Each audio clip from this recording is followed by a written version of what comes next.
So in today's tutorials we're going to be covering some master sauces. The first sauce that we're going to cover is a tomato sauce. So we've got our pan on, we've got it on a medium to high heat, and we're going to add a little bit of oil, and to the pan we're going to add some mirepoix vegetables. So that's just some basic shallot, carrot, there's a little bit of garlic chopped up, there's some celery underneath and some bits and pieces like that. So we're going to start sweating this off. We're going to start it sweating now so that I can talk to you whilst it's sweating. There's a whole host of different tomato sauces. You get Italian style tomato sauces, you get French style tomato sauces, you get English style tomato sauces. This is very much a French one. The Italians would go crazy if they saw carrots and celery and that sort of thing in it. It's very much almost, the Spanish call it a frito, so it's almost the Spanish and a tomato style sauce. It's very much a frying process. So it's really good oil, whole cloves of garlic, sometimes some a bay leaf, and then it's just really good tomatoes, and it's almost fried in that oil, and it's cooked really slowly, and that's known as frito in Spanish, and it's the same process as when the Italians make the tomato sauce. It's a long, and they just take that really good quality vegetable and they just slowly let it cook, season it and taste it, season it and taste it until it's nice and reduced and thick. And they will just push it through a drum sieve or mash it. You know, there's no pureeing or anything on those lines. So the one we're doing today is very much a traditional French one. It's one that you'll be more used to seeing, more used to doing. It's a way of getting more vegetables into a dish, so more nutrients, more flavour, and it can be used in a whole host of different ways, depending on the consistency of it. If it's a bit looser, you can use it as a soup. If it's thicker, you can use it as a coating on a lasagna or a cannelloni, or as a sauce to coat something. You can dress it on pasta. You can rock and roll with it in any way, shape or form. Once you've mastered that basic tomato sauce, you can then add, or soup, depending on the consistency, you can then add other things to it. So you can finish it with basil, you could add chilli, you could add roasted peppers, you can finish it with cream, you can leave it a little bit chunky, almost kind of a bit like a ragu sort of style, or you can puree it and make it lovely and smooth, you can pass it. So there's a whole host of different things that you can do with a basic tomato sauce, and learning the principles and learning the basics is really key to making a good sauce. A good sauce will make or break a dish. So a good sauce will finish it off, will make it absolutely wonderful, will draw all those flavours that you put into it, or if it's too acidic, too sweet, too salty, too thick, too thin, it can ruin a dish. So we're just applying a light amount of colour, we're just sweating these vegetables down, just in a little bit of oil. I'm going to keep them spread out so there's an even distribution across the bottom of the pan. If it's all bunched up in one area, then all that's cooking is the bit that's touching the bottom of the pan. So you need to make sure that you've got an even distribution. That's one of the key points about choosing the right piece of equipment. If I filled this up, if I was making 10 portions of sauce or 10 portions of soup, and I fill this up with vegetables, the only thing that's cooking is the underneath. So because if I wanted to do that, I would choose a bigger pan.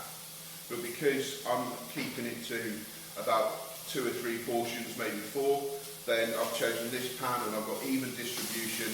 Everything's nicely spread across the base of the pan, everything's getting nice colour, everything's sweating evenly, which means it's cooking evenly. At this stage I'm just going to add a little bit of salt. So the salt will start to heighten the flavour.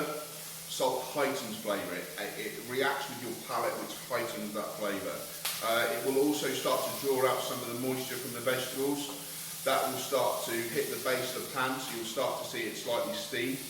That will start to cool down the pan slightly, but also that juice that's coming out from the shallots and the carrots will start to reduce and caramelise and add more flavour to your sauce.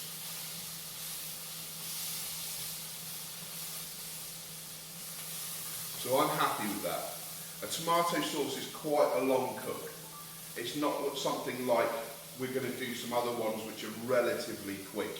Okay, a tomato sauce takes time. You need to love it. It's kind of like a jus where it takes reduction and it takes time, and it's the same with a good tomato sauce. So to this, we've got some beautiful Italian tomato puree, absolutely wonderful stuff. Whenever you're going to buy something like a tomato puree, chopped tomatoes, get the good stuff. There's a reason it's more expensive. It's not just because it comes in a lovely tin. It's because of the quality of the product that's in there. Okay, so to this we're going to add about a teaspoon. Okay, so not an exuberant amount, but we're just going to add enough so that it heightens that tomato flavour. We're going to cook that tomato puree off. It's important that you cook it off. It's important that you incorporate it with all the vegetables, because otherwise it will taste bitter. So we're going to stir that around. We don't need to cook it off for too long because, like I said, we're not making too much. If you were making 10, 12, 15, 20 portions, then you would need to cook it off for a lot longer.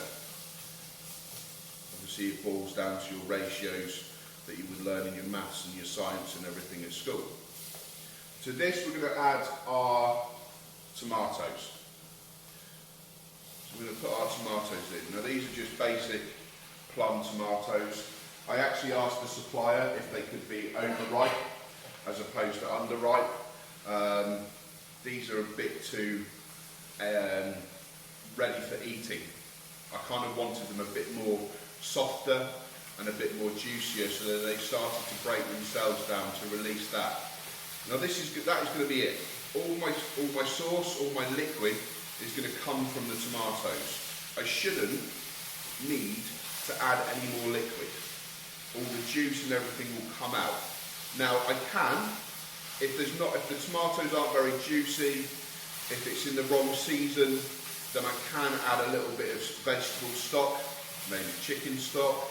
Obviously if you're going to use chicken stock you need to label it so that a vegan or vegetarian doesn't get it. But I'm just going to allow that to gently cook and allow them to gently release their flavour. What we're going to do when that's finished is we're going to puree it and we're going to serve, and we're going to finish it with some lovely fresh basil. So for the time being I'm going to let that cook down. So we're now going to finish the tomato sauce. So as you can see, it's all reduced down, it's all got to pulp stage. You can see all the liquid and wonderful liquid that's come out of the tomatoes, the fresh tomatoes. And you can see it's a little bit of an orangey sort of colour, but that's because we're using fresh tomatoes. We've not hit it with tin tomatoes or cheap tin tomatoes, which can often have food colourings or something like that added into it. This is a real fresh tomato sauce. So we're going to add this to a jug, and we are going to blitz it up.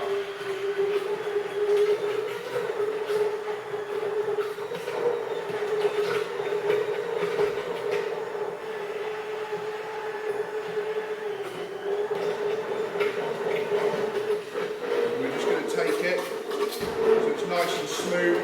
We're going to puree it all together.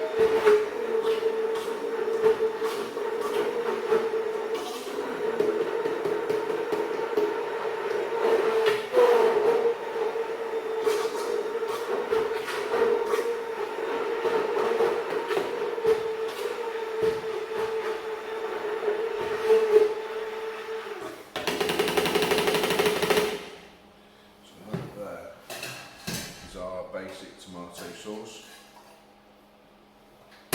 So I quite like the rusticness of it. I quite like. You can pass it. You could pass it through a chinois, and then you could almost reduce it and add butter to it to make a tomato butter sauce or something along those lines. That's a really good derivative. Really nice with some cardamom through it, full of like really floral fragrance. You can also finish it with cream. So as a sauce, You know, we're there, really good for topping lasagnas, making that sort of thing, lovely pasta dishes, tomato sauces to serve with all sorts of bits and pieces. You can finish it with some cream. So I'll show you the colour change of it when it's finished with some cream.